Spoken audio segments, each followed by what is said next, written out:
Rodrigue, c'est une très petite île, 108 km². Et nous avons un déficit de production d'eau pour la population, pour les autres besoins. Dans le mix de production d'eau potable et d'eau souterraine, on est à des niveaux très bas. Le prérequis principal est de maîtriser la géologie, l'hydrogéologie de l'île. L'idée est d'identifier qu'est-ce qui est exploitable et d'augmenter le mix des ressources en eau souterraine. Nous sommes sur la première mission du projet. C'est une mission pluridisciplinaire. Donc l'objectif est d'une part d'un survol héliporté qui permet de scanner le sous-sol et d'avoir une image en 3 dimensions de tout le territoire de Rodrigue.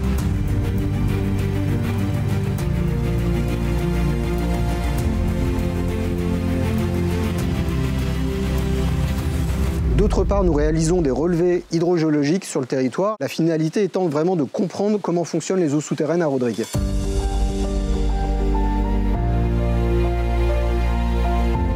Aller chercher les eaux souterraines de manière rationnelle, c'est une option de développement durable. Aujourd'hui, Rodrigue capte bien ses eaux de pluie, a des options de dessalement. Pour la France, dans le cadre des politiques de développement durable et de l'atteinte des ODD, il était intéressant de compléter ce mix eau avec une investigation des eaux souterraines et de les faire le plus rationnellement possible grâce à nos experts techniques dans ce domaine en France.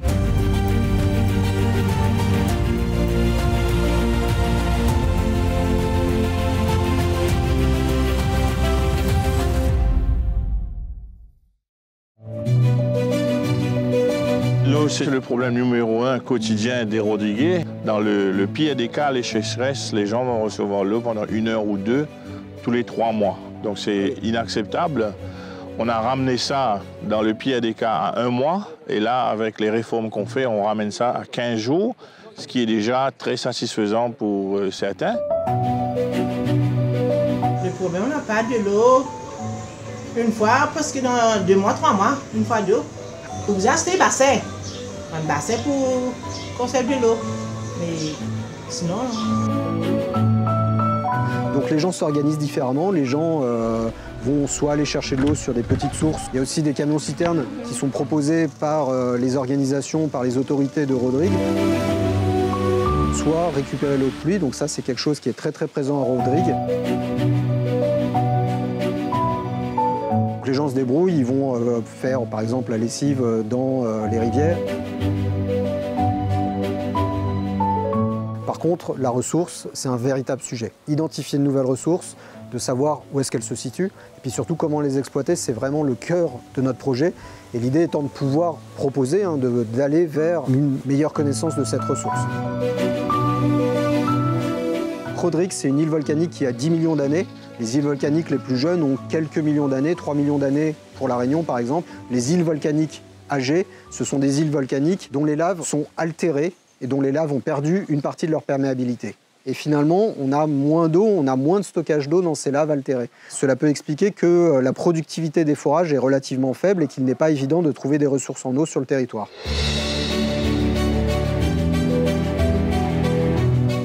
Une source sur laquelle on se tourne, mais qui est quand même assez coûteuse, c'est le dessalement. Et on est en train de construire des usines de dessalement. Mais avant de se lancer trop vite dans les dessalements, on veut s'assurer qu'on ait quand même regardé ce qu'il y a comme potentiel.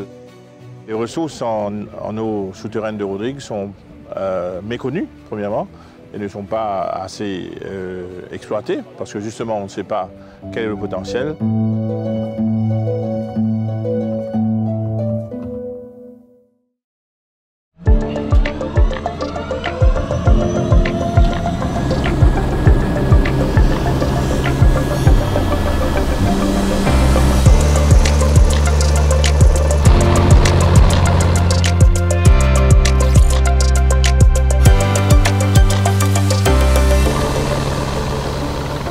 C'est la première fois qu'il y a un hélicoptère qui passe, qui survole Rodrigue, donc il y a quand même une sorte d'excitation, d'émulation de la population de savoir qu'un hélicoptère est là. Autre particularité, c'est que l'hélicoptère est directement venu de La Réunion en survolant.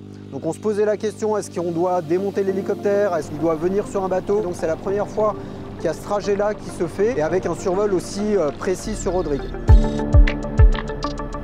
On a fait la traversée en 2 fois, de La Réunion vers Maurice et ensuite de Maurice vers Rodrigue, ce qui fait un total de 5 heures de vol depuis La Réunion. La distance, c'est depuis La Réunion en direct, c'est environ 450 nautiques, ce qui fait 850 km. C'est le Aero Support Force qui nous a rendu possible cette mission avec l'emport d'un réservoir supplémentaire qui a pu être monté dans l'hélico, qui se trouve juste derrière moi et qui peut emporter jusqu'à 460 litres en plus. L'hélico contient 540 litres, donc ça fait 1000 litres en tout en portable et qui nous rend cette traversée possible. Lorsqu'on travaille ici sur l'île de Rodrigue, le réservoir est bien sûr vide.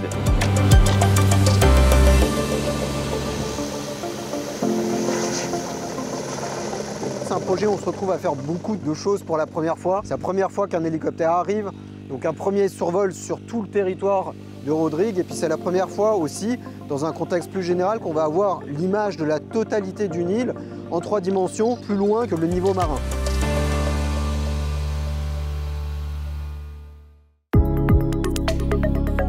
This is the tail of the system here, where you can see the spear going up forward. This is the front of the system. The length of the frame is 33 meters.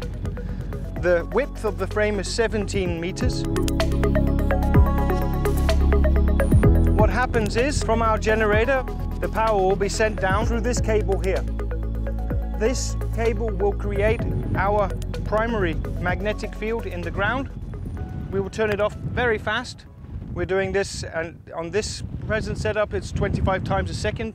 En coupant le courant qui circule dans la boucle de façon très rapide, on génère un champ magnétique qui interagit avec le sous-sol.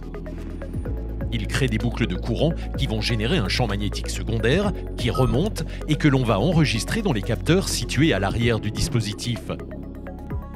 Lorsqu'il avance, le système réalise un sondage électromagnétique tous les 30 mètres et va ainsi permettre de définir la géométrie des couches géologiques. At this present setup, we're flying between 60 to 80 kilometers per hour because of the habitation. There's so many houses. The pilot needs to have the time to be able to react. If he's flying at 120 kilometers per hour and suddenly he gets a surprise over a ridge and comes into a little settlement, he won't have time to react. La difficulté, c'est que le dispositif est très grand. On n'a pas d'angle suffisant pour voir l'entièreté du dispositif verticalement. Sur l'antenne, on a 2 radars d'altitude. C'est des capteurs qui nous permettent de connaître la hauteur par rapport au sol au niveau de l'avant de l'antenne. On a un report juste ici sur le petit écran et qui nous permet de connaître la hauteur. Et du coup, la difficulté, c'est qu'on doit voler entre 20 et 50 mètres de hauteur du sol pour avoir les meilleures données possibles. Si on est trop haut, les données sont moins bonnes. Et si on est trop bas, on risque la collision avec des obstacles. Et dans des reliefs comme l'île de Rodrigue, qui est une île qui n'a pas une altitude très haute à son sommet le plus haut, mais qui a des reliefs qui sont très escarpés et assez raides dans différentes ravines. Donc pour suivre le relief en suivant les mouvements, on doit bosser un peu.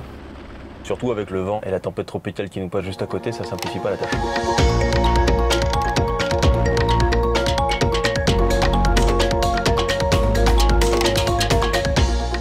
Après chaque vol, on doit s'assurer que les instruments ont bien enregistré et on doit s'assurer également que les paramètres de vol, c'est-à-dire la vitesse de vol, l'écart avec les lignes qu'on a planifiées au début du lever est bon et que l'altitude de l'hélicoptère par rapport au sol est bonne.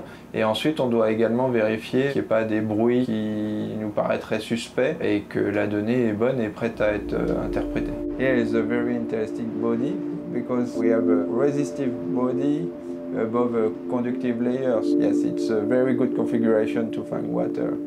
Ce qu'on cherche à imager, ce sont des paléovallées. Donc des paléovallées, ce sont d'anciennes vallées qui ont été comblées par des laves plus récentes qui sont plus perméables.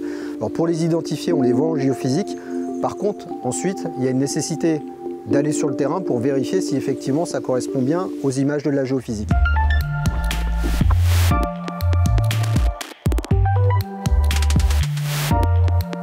Là, géologiquement et hydrogéologiquement, on a un contexte qui est quasiment parfait, c'est-à-dire qu'on a quelque chose qui est imperméable ou peu perméable en dessous, quelque chose de plus perméable au-dessus. Maintenant, la question, c'est de calculer quelle est la quantité d'eau disponible dans la ressource, dans la formation perméable ici. À l'échelle d'un massif volcanique qui peut faire plusieurs centaines de mètres, plusieurs kilomètres de long, on peut avoir quand même des quantités d'eau assez importantes. Donc en fait, ce contexte ici, il est vraiment remarquable pour pouvoir comparer ça avec la géophysique héliportée. Parce que là, en dessous, on s'attend à avoir des roches qui vont ressortir de manière relativement conductrice en géophysique héliportée, et au-dessus, des roches très résistantes. Donc là, c'est un très bon endroit pour calibrer la géophysique. Ça va être de faire la relation entre ce qu'on voit sur le terrain, entre les roches massives et les roches plus altérées, et puis ce qu'on voit aussi en géophysique sur l'échelle de résistivité.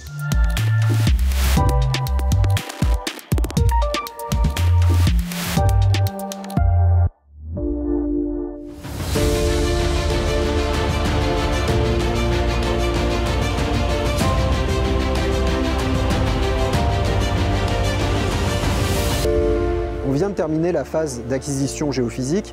Maintenant, on va pouvoir interpréter cette donnée en faisant la comparaison des observations de terrain et des observations réalisées sur les forages et connaître la capacité de la ressource en eau sur certains points de l'île.